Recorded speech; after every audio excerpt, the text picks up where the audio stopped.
اور وہ سوال یہ ہے کہ تنویر صاحب، آپ ہمارے سامنے اس عنوان کے اوپر گفتگو کیوں کرنا چاہتے ہیں؟ ایک سوال ہو سکتا ہے. تو اس کا جواب ہے کہ برسوں سے اسلام کے اوپر الزامات لگتا رہا ہے، اور اسلام کے اوپر جو الزام لگتا رہا ہے ان میں سے ایک الزام یہ ہے کہ اسلام نے، ہمارا دھرم نے، ہمارا مذہب اور ہمارا دین اسلام نے عورتوں پر بڑا ظلم کیا ہے، بڑا انیائی کیا ہے، بڑا اتیاچار کیا ہے. اور اس بات کو ان لوگوں نے ٹیلی ویژن کے ذریعے سے، میگزین کے ذریعے سے، اخبارات کے ذریعے سے اور میڈیا، چاہے الیکٹرانک میڈیا ہو یا پرنٹ میڈیا ہو، ان تمام چیزوں کا سہارا لے کر ان لوگوں نے لوگوں کے ذہن میں اسلام کے خلاف یہ تصویر بیٹھانے میں کامیاب ہو گئے. وہ لوگ اس مشن میں کامیاب ہو گئے اور لوگ یہ ماننے لگے، یہ سویکار کرنے لگے کہ واقعی اسلام نے عورتوں پر، مہیلا پر بڑا انیائی کیا ہے، بڑا ظلم کیا ہے، بڑا اتیاچار کیا ہے.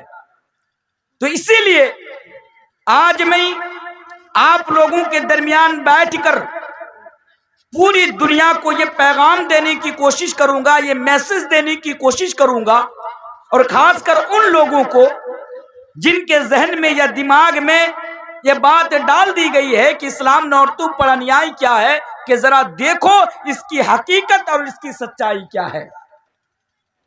آئیے بڑے ہی مختصر انداز میں اپنی بات کو آپ کے سامنے رکھتا ہوں. زیادہ دور جانے کی ضرورت نہیں ہے. اب تاریخ اٹھائیے، آپ اتہاس اٹھائیے، اور آج سے 1500 سال پہلے جائیے تو آپ کو معلوم چلے گا کہ 1500 سال پہلے پوری دنیا کے اندر، خاص کر کے عرب کی سرزمین پر، عورتوں کا کوئی مقام نہیں تھا، عورتوں کی کوئی ویلو نہیں تھی، عورتوں کی کوئی عزت نہیں تھی. عورتوں پر کتنا ظلم ہوتا تھا آپ اس بات سے اندازہ لگا سکتے ہیں کہ باپ کے مر جانے کے بعد، اور دنیا والوں سنو، اور ٹیلی ویژن کے ڈبے پر بیٹھ کر اسلام کے اوپر الزام لگانے والوں سنو، اور لوگوں سنو، آج بھی تاریخ کی کتابیں موجود ہیں. جاؤ تاریخ کی کتابوں کا مطالعہ کرو، تمہیں بھی معلوم ہوگا کہ ایک باپ کے مر جانے کے بعد باپ کی جائیداد میں، باپ کی پراپرٹی میں، باپ کی دولت میں، باپ کے مال میں بیٹا کو تو حصہ دیا جاتا تھا، اس کو تو مل جایا کرتا تھا، لیکن بیٹی کو باپ کی جائیداد میں باپ کے مرنے کے بعد حصہ نہیں دیا جاتا تھا، حصہ نہیں ملتا تھا. اور اگر کوئی عورت کبھی بغاوت پر اتر آتی کہ نہیں یہ مرنے والا میرا بھی باپ ہے، ان کی جائیداد میں مجھے بھی حصہ چاہیے، ان کی پراپرٹی میں مجھے بھی حصہ چاہیے. اور دنیا والوں ذرا سنو، عورتوں کو لے کر بڑی بڑی باتیں کرنے والوں سنو، اس عورت کو زندہ مار دیا جاتا، اس عورت کو زندہ قتل کر دیا جاتا، اور یہ کہا جاتا کہ تیری اتنی مجال کہ تو مرد کے برابر آ کے کھڑی ہو گئی. یہ ظلم نہیں تو کیا ہے؟ اور لوگوں سنو، ذرا بتاؤ اس سے بڑا عورتوں کے لیے اپمان اور کیا ہو سکتا ہے کہ باپ کے مر جانے کے بعد ایک بیٹا کبھی کبھی اپنی ماں کو اپنی بیوی بنا لیتا تھا. نعوذ باللہ. بتاؤ دنیا والوں، تم ہی بتاؤ، مولوی تنویر کو بتانے کی ضرورت نہیں ہے. باپ کے مر جانے کے بعد اگر سوتیلی ماں زندہ ہوتی تو ایک بیٹا اپنی سوتیلی ماں سے نکاح کر لیتا تھا، اپنی بیوی بنا لیتا تھا۔ کیا یہ عورتوں کی عزت کے لیے حنن نہیں ہے؟ کیا یہ عورتوں کے لیے اپمان نہیں ہے؟ وہ لوگوں قربان جاؤ اسلام کے اوپر۔ وہ اسلام کے دشمنوں، ذرا دماغ کا پردہ ہٹا کر ذرا دیکھو کہ اسلام ہی تو وہ دین ہے، اسلام ہی تو وہ ریلیجن ہے، اسلام ہی تو وہ دھرم ہے کہ پوری دنیا کو یہ پیغام دیا، او لوگوں الا تنکحوا ما نکح آباؤکم من النساء، کہ اس عورت سے نکاح کرنا تمہارے لیے حرام ہے جو جس سے تمہارے باپ نے نکاح کیا ہے۔ یعنی اسلام نے کھلے طور پر یہ پیغام دے دیا کہ اے لوگوں تمہارے لیے تمہاری ماں سے نکاح کرنا حرام ہے۔ اسی طرح اللہ تبارک و تعالی قرآن کریم کے اندر دوسری جگہ پر بیان فرماتا ہے حرمت علیکم امہاتکم، اور لوگوں تمہارے لیے تمہاری ماں سے نکاح کرنا حرام کر دیا گیا ہے۔ یہاں پر اسلام نے عورتوں کو سمان دیا۔ چلو آگے بڑھو، کیونکہ مجھے اسلام نے عورتوں کو کیا حقوق دے اس کی طرف میں مجھے آپ کو لے کر آنا ہے۔ او لوگوں اس سے بڑا عورتوں پر اور ظلم کیا ہو سکتا ہے؟ ذرا غور کرو، آج بھی ہمارے گھروں میں آج جو ہماری مائی اور بہنیں ہیں، انہیں بھی حیض کا خون آتا ہے، انہیں بھی پیریڈ کا خون آتا ہے، اس دور میں بھی آتا تھا۔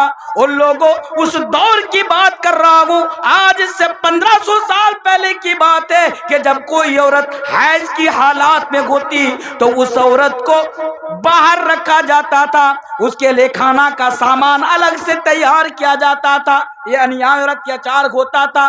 اب ایک شوہر اپنی بیوی سے بات چیت کرنا بند کر دیتا تھا، ان کے ساتھ بستر پر سونا گوارا نہیں کرتا، ان کا ہاتھ کا کھانا گوارا نہیں کرتا۔ یہ انیائی اور یہ اتیاچار عورتوں پر کیا جاتا تھا؟ وہ دنیا والوں، وہ دنیا کی عورتوں قربان جاؤ اسلام کے اوپر جب اسلام آیا تو یہ پیغام دیا، وہ لوگوں اگر تمہاری بیویاں حالت حیض میں ہو، اگر تمہاری بیویاں اگر پیریڈ کے دنوں میں ہو تو تم اپنی بیوی کے ساتھ سب کچھ کر سکتے ہو، سو بھی سکتے ہو، کھانا بھی کھا سکتے ہو، تم بات چیت بھی کر سکتے ہو، جاؤ دو دل چاہے تم کر سکتے ہو، لیکن ہاں بس اتنا یاد رکھنا اس حالات میں تم اپنی بیوی کے ساتھ تم ہم بستری نہیں کر سکتے ہو۔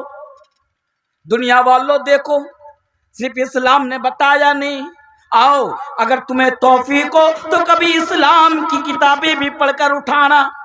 ہماری مائیں امہات المومنین حضرت عائشہ رضی اللہ تعالیٰ عنہ بیان فرماتی ہے کہ جب میں حالت حیض میں ہوتی، برتن کے گلاس کے جس جگہ پر منہ رکھ کر میں پانی پیتی، وہی گلاس وہی برتن میں نبی کے سامنے پیش کرتی، نبی بھی اسی جگہ پر منہ لگا کر منہ رکھ کر پانی پیتے۔ اور لوگوں ذرا دیکھو، اسلام نے صرف بتایا نہیں بلکہ نبی نے تو پریکٹیکل کر کے بھی اس کو دکھا دیا۔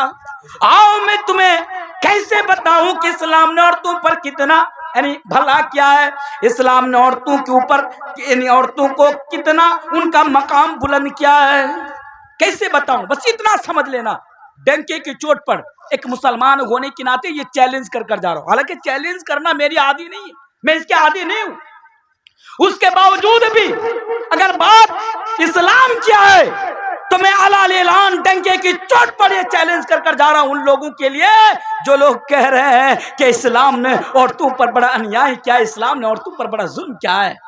آؤ تو صحیح، ارے سوشل میڈیا کے اوپر بول دینے سے اور ٹیلی ویژن کے ڈبے پر کتوں کی طرح بھونک لینے سے کیا ہوتا؟